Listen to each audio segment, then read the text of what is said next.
Assalamualaikum warahmatullahi wabarakatuh. Perkenalkan, nama saya Muhammad Fadlan. Saya berasal dari Ampana, Sulawesi Tengah. Baiklah, saya di sini akan menjelaskan tentang perlindungan hutan. Konsep dasar perlindungan hutan dibagi menjadi 4, yaitu 1. Dasar hukum. Dasar hukum tentang pelaksanaan perlindungan hutan dan lahan dibagi menjadi 4 bagian, yaitu 1. Undang-Undang Nomor 41 Tahun 1999 tentang Kehutanan, Pasal 78 ayat 1 sampai dengan ayat 11, Jo Pasal 38 ayat 4 dan Pasal 50 ayat 1 sampai dengan ayat 3.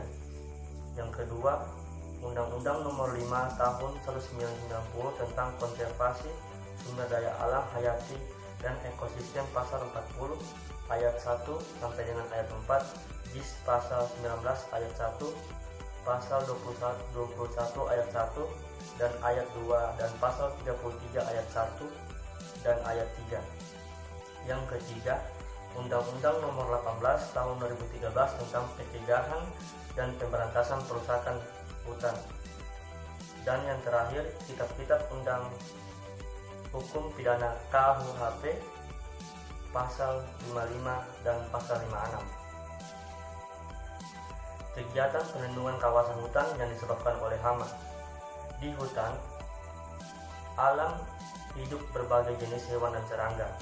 Selama hewan dan serangga tidak menimbulkan kerusakan terhadap tanaman yang secara ekonomis berarti, maka serangga dan hewan tersebut belum disebut sebagai hama.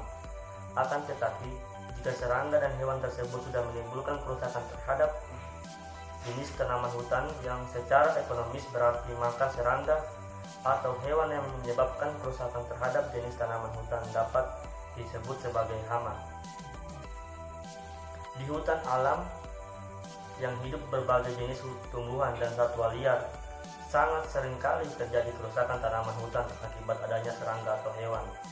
Keadaan ini dikarenakan adanya hubungan antara makhluk hidup dan lingkungannya di hutan alam sebagai kompleks, sehingga memperkuat kestabilan ekosistem.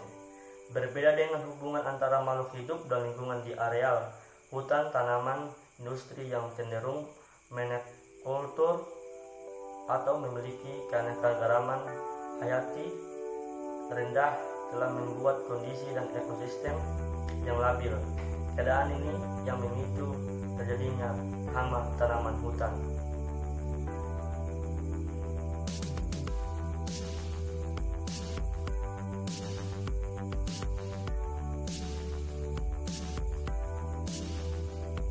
Yang ketiga, kegiatan perlindungan kawasan hutan yang disebabkan oleh penyakit. Hutan dikatakan sakit apabila pohon-pohon yang di dalamnya mengalami tekanan secara terus-menerus oleh faktor-faktor biotik atau oleh faktor-faktor abiotik lingkungannya sedemikian rupa hingga menimbulkan kerugian. Kerugian ini dapat berbentuk kualitas maupun kuantitas tegahan pohon. Pohon menjadi sakit karena adanya aktivitas terus-menerus dari penyebab penyakit pada pohon tersebut dan terjadi dalam waktu yang lama. Akibat aktivitas dari penyakit yang terus-menerus tersebut, pohon menjadi merana, cacat, bahkan menimbulkan kematian. Berbagai macam penyebab penyakit yang dapat menular diantaranya adalah bakteri, fungsi, dan virus. Sedangkan macam-macam penyebab penyakit yang tidak menular yaitu pH tanah, tidak tersedianya unsur-unsur hara tertentu dalam tanah, kandungan air tanah, adanya zat-zat kimia tertentu akibat limbah industri pada kandungan tanah, dan lain-lain. Kegiatan perlindungan hutan dari penyakit tanaman hutan pada dasarnya sama dengan perlindungan hutan dari hama tanaman, yaitu berupa kegiatan pengendalian penyakit yang meliputi 1. Sistem silvikultur, 2. Secara fisik mekanik, 3. Secara hayati biologi, 4. Menggunakan peraturan perundang-undangan, 5.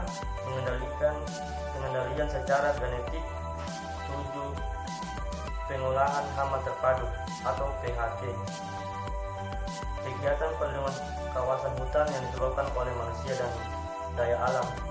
Kegiatan perlindungan kawasan hutan yang disebabkan oleh manusia membentuk kegiatan perlindungan kawasan hutan akibat tentuan manusia dapat dilihat di dalam pasal Undang-Undang Nomor 18 Tahun 2013, yaitu tentang pencegahan dan pemberantasan kerusakan hutan.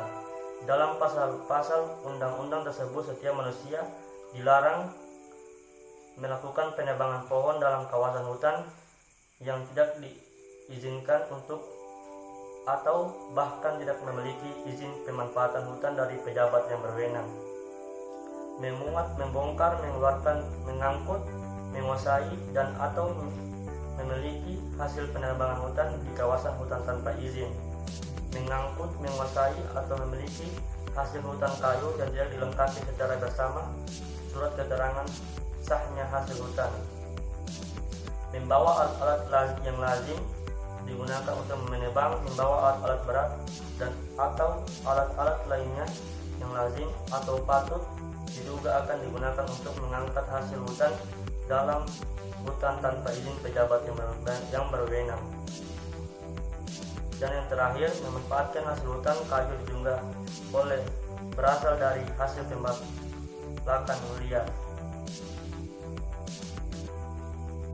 Lebih dan kurangnya saya mohon maaf. Wassalamualaikum warahmatullahi wabarakatuh.